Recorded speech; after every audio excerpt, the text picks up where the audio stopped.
years of evolution, and maybe with current finds, maybe it's 1 million years of evolution, have built her to look for one thing in a man: protection. Unconsciously, her brain is constantly looking for, is he going to protect me right now? And maybe you've heard her say this to you. Maybe you suspect that she's thinking this. Maybe she tells you all the time you don't do it. It's really, will he choose me?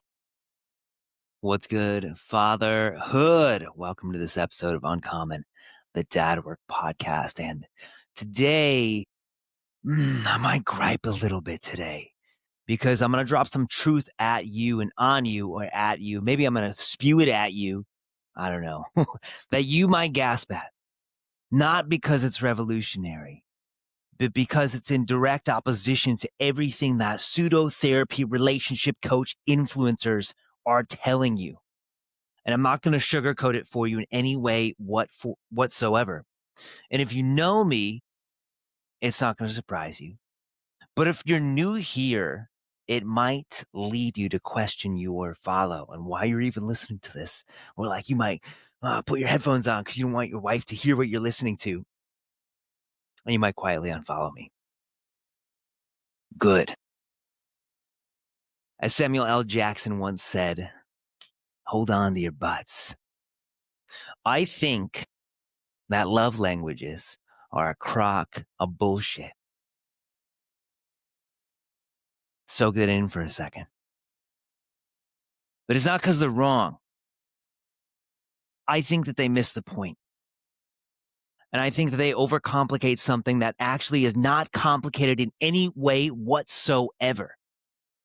And instead of bringing us closer to our queen, to your king, if you're a woman listening to this, if you are a woman listening to this, please let me know. I'm so curious why you're listening. I want to know. But instead of bringing us closer, they lead us to overthink and to overanalyze and anxiously people please our way into a better relationship.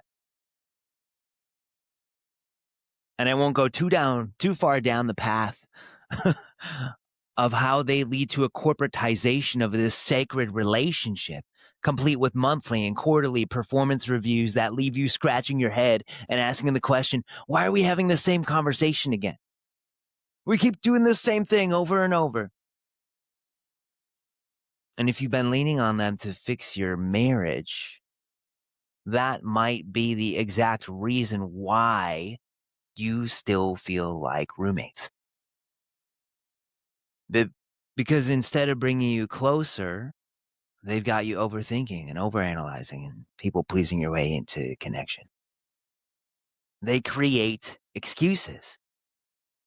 Well, I'm physical touch and she's words of affirmation. She's just not a touch person. She doesn't like sex the way that I do. I just feel vulnerable when I profess my undying love for her. The problem is that it's defining. It defines you. It puts you inside of a little box that you cannot get out of. It puts her inside of a little box of, oh, I'm not physical touch, and men are physical touch. They're all dogs. That she can't get out of. It's fixed. And real long-term happiness, real long-term fire, play, passion, ride or die, God-seeing sex, and that kind of passion connection all the time, that takes growth. And the love language world, well, they treat it like it's just this fixed thing that like, oh, you should learn how to speak their language to do them a favor. They treat it like you're simply doing your partner a favor by speaking their love language. And while we're at it, fuck the word partner. My wife is not my partner. She's my lover.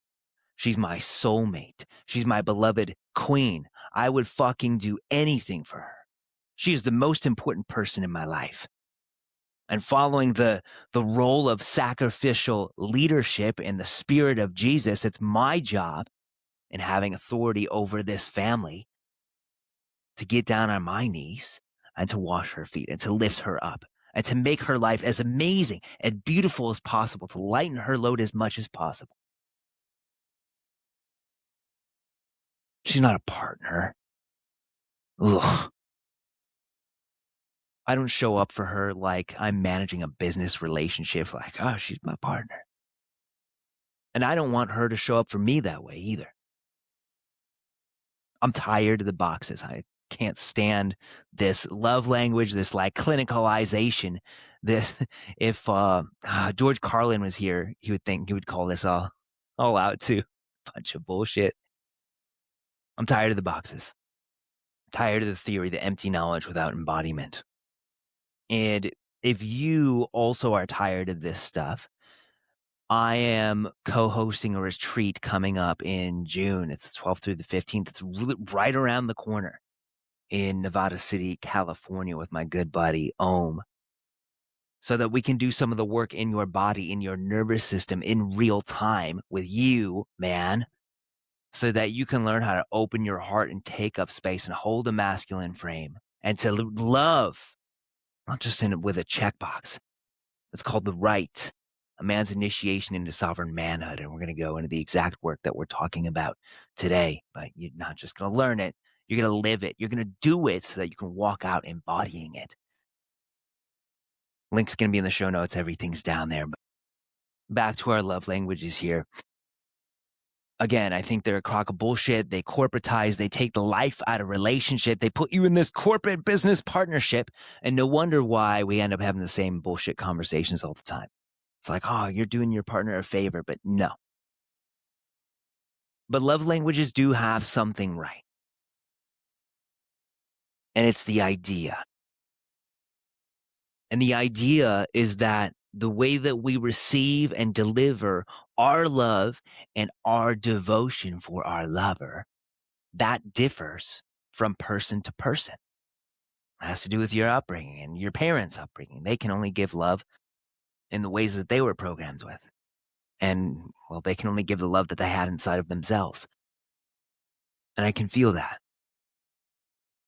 Some ways come more naturally to us than others.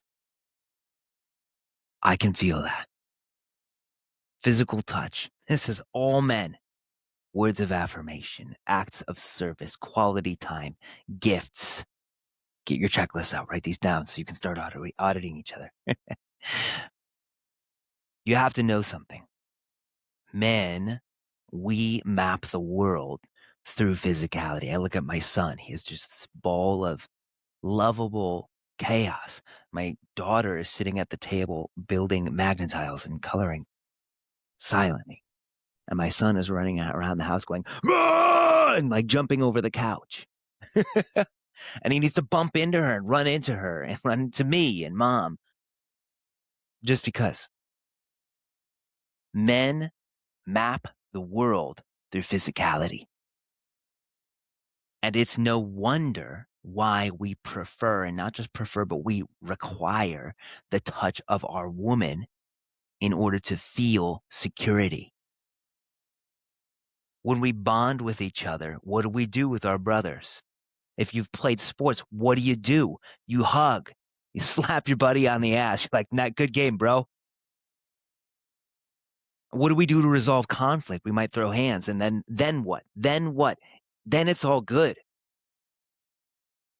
What do we do to deal with stress? We got to work out or do the primal release that I teach the men that come inside of Order of Kings and that we're going to do in the right retreat coming up this June in Nevada City, California. We are natural born hunters, warriors, explorers, builders, and fuckers. Hey, not motherfuckers, but, we want to ravish her. And when you get a group of men together at a gathering, what is it that we do? Do we just sit at first and talk about like the meaning of life? Probably not. Although I want to do that with you, man. I would love to sit under the trees and sip on some cacao and look at a fire and just talk about everything. But what do we do first? We needed to do something. Usually men gather around an unfinished project and they start talking about how they would go about that, or they start doing it.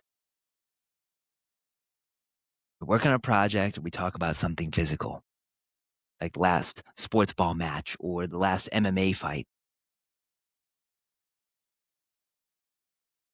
The masculine. Women, though, Women are constantly and unconsciously watching for something in a man. Women are smaller in stature. They're physically weaker. They're highly vulnerable during childbearing and during child rearing. That's a long time, 19 years at the minimum. 300,000 years of evolution, and maybe with current finds, maybe it's 1 million years of evolution, have built her to look for one thing in a man: protection. Unconsciously, her brain is constantly looking for, is he going to protect me right now?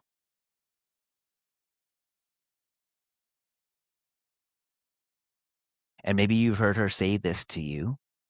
Maybe you suspect that she's thinking this. Maybe she tells you all the time you don't do it. It's really, will he choose me? Will he choose me? Will he choose me? And unconsciously, she's looking for the signs. Is he pleased enough with me? I don't know that pleased is the right word right now. It was the right word when I wrote this, but I don't know if it's the right word. Is he interested enough? Does he value me enough? You know, women served indispensable roles within the tribe. They were social. They built like men, but they built something different. Where we built something physical, they built something intangible, but that you feel nonetheless. They built relationship, built through everything else that they did. It's no wonder why relationship and that connection comes so naturally to her. It's no wonder that she's looking for signals from her man that he will choose her and that he values her right now in this moment over everyone and everything else if the shit goes down.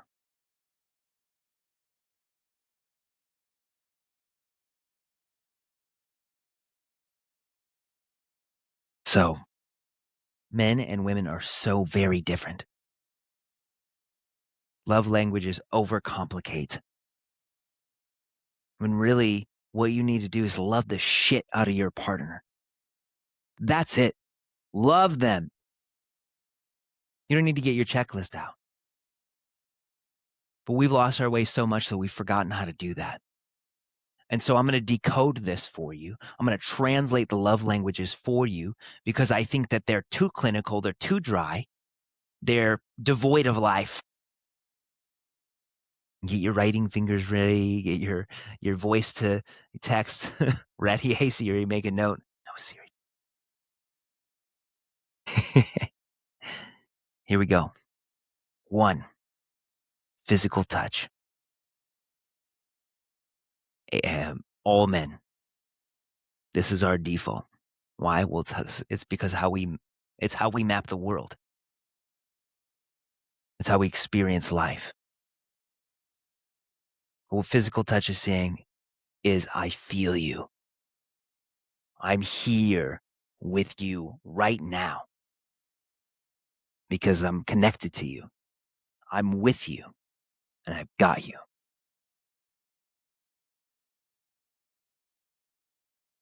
2, words of affirmation.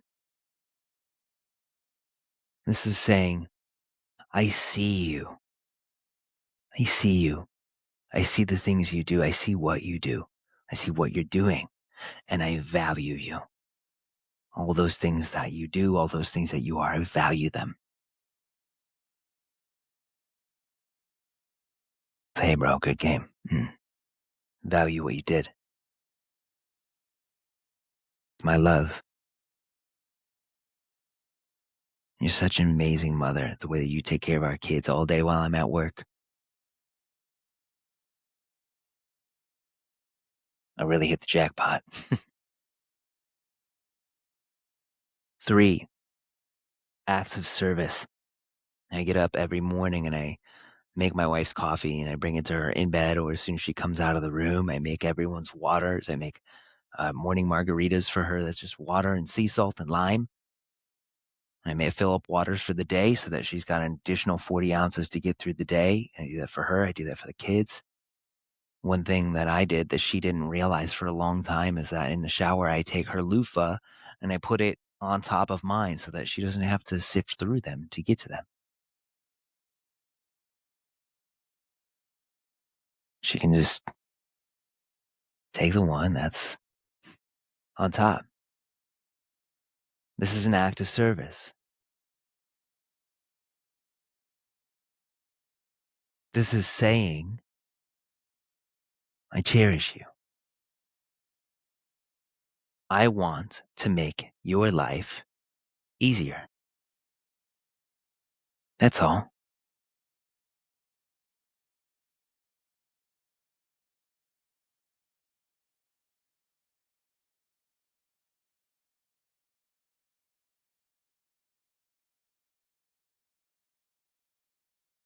After an act of service, we've got quality time. And this isn't just spending time together, playing on your phones on the couch next to each other. This is, I want to do life with you. This is, I value life with you. I want to experience life beside you, with you, not with anybody else, not even by myself, but I want to do it with you. It's just like, hey, I want to put my phone down and I just want to be with you for a minute. I want to snuggle with you. I want to go out and sit and look at a fire with you. I want to go take you out and get some tea and just talk. Quality time. Maybe your quality time. Maybe she's quality time. She's saying, I want to do life with you. I want to feel connected to you through the things that we do. And 5, gifts. This is, I think of you. I am thinking of you now. And when I'm out in the world without you, I see things and they make me think of you. And I think, man, this would delight her. This would fill her heart. I want to fill her heart. I want to give this to her. And I want to witness that. Gifts. I'm thinking of you. This thing I know would fill your heart. And so here it is.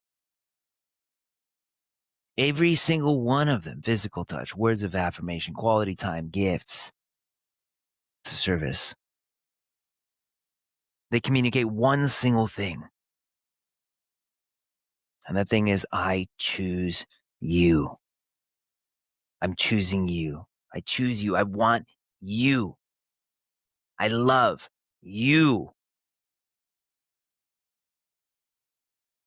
This isn't pop psychology. It's an immutable principle of relationship. And it's the very thing that we do inside the Order of Kings, inside Forge, and that we're going to do at the Right in Nevada City in June. At the end of the day, love languages are cool, but they overcomplicate relationship. And instead of loving her in her language, you should just focus on one thing instead. And that's making sure that she knows without a doubt that you choose her, that you cherish her, and that you're with her, and that you're thinking of her, and that you value life with her. You're devoted to her. Without a doubt, that she knows that. That you're all in, no matter what. It's not 50-50. You're all in.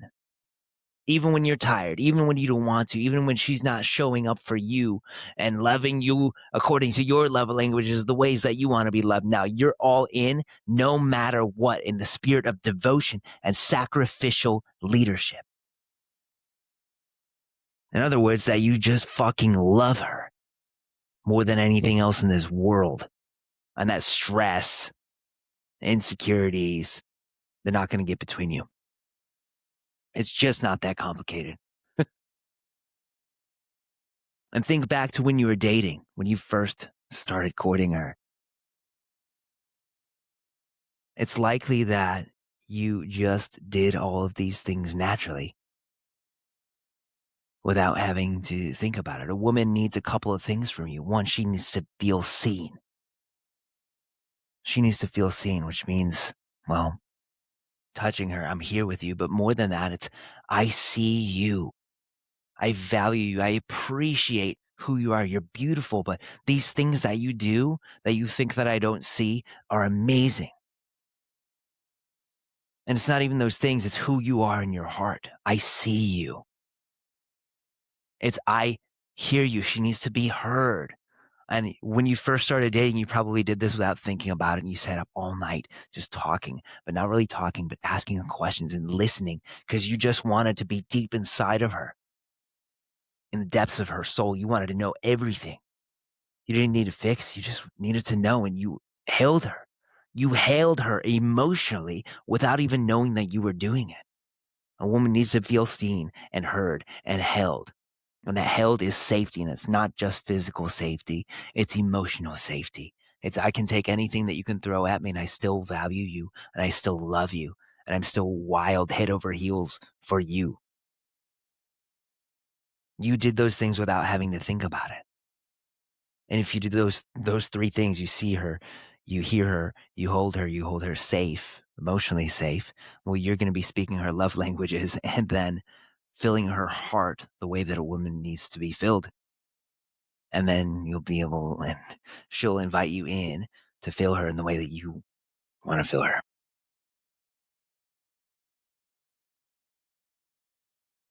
You did these things naturally when you were dating because they come naturally when we inhabit our masculine polarity. It's the dance of the masculine and the feminine. And then she naturally inhabits her polarity. But when we get stressed, when we get tired, when we get busy and life gets hard, and oh, kids, we end up in sympathetic activation. That's fight or flight. And with the way that the world is set up now, we end up in that chronic low grade stress all the time. And you cannot be in connection. You cannot be in empathy to feel into another person. In love, when you're in that chronic low grade stress all the time, it's me versus you, me, my. That's it. Everything else, all your entire experience gets projected through that stress.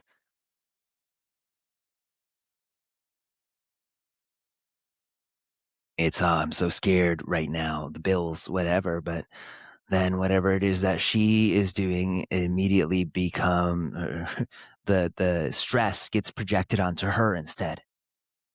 Like, oh, she didn't have sex with me last night. Now I'm fucking mad at her. But it's really this, it's all this stress, all this shit that I'm carrying.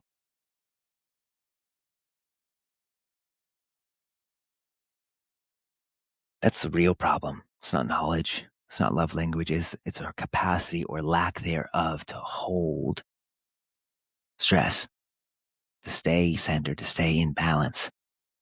And the lack of the ability to actually ground that out like an electrical ground to discharge that buildup so that we don't get it on the person that we love the most. It comes between us instead. So, no, the answer isn't go get better at her love language. The answer is to build yourself into a man that can choose her and show her that you're choosing her consistently, even when you're tired, even when you're stressed, even when you don't feel like it. Not 50-50, all in the spirit of sacrificial leadership and undying devotion. That's what marriage is designed. That's what it needs. That's what it's designed for. And through that resistance, because she is your ezer kenegdo, your beneficial adversary, strong where you're weak. She's meant to push into you, and it's meant to be uncomfortable, like the gym. And just like the gym, it burns and you get stronger. It doesn't mean that you're supposed to fight all the time, but it's going to be uncomfortable. And the more that you can face that together and you can show up in the spirit of undying sacrificial leadership and devotion, it's going to elicit a potential more wild than either of you could elicit on your own, and more wild than either of you could imagine, and a potential for your children that far exceeds anything that either of you could do by yourself, or if you're living in a married relationship as two independent beings. You're interdependent. Don't reduce love to a checklist. Don't sterilize it. Go love the shit out of your woman like you used to, like you want to, from the depths of your heart. Make sure that she feels chosen and valued and seen, hailed. and she will open to you in ways that you can't even imagine right now. And that's it, guys. If you want to go deeper into this, I've got Forge, I've got Kings, but more than that, coming up in June, we've got the Right to Retreat. So if you want more than knowledge and you want to actually do the work to build these skills and walk out after 2.5 days, a totally different man, embodied from putting in the sets and the repetitions, then, come with us. Come to the Right in Nevada City, California in June. It's $997. It is ridiculously inexpensive. It should be 3 times more, but I want you there. We're doing this thing quickly. It's the first time we're running this retreat at this center. Food's included, everything. You just have to get yourself there. All the information is in the show notes. If you're done reducing love to a checklist, this is it. Thanks for being here, guys. Have an amazing day.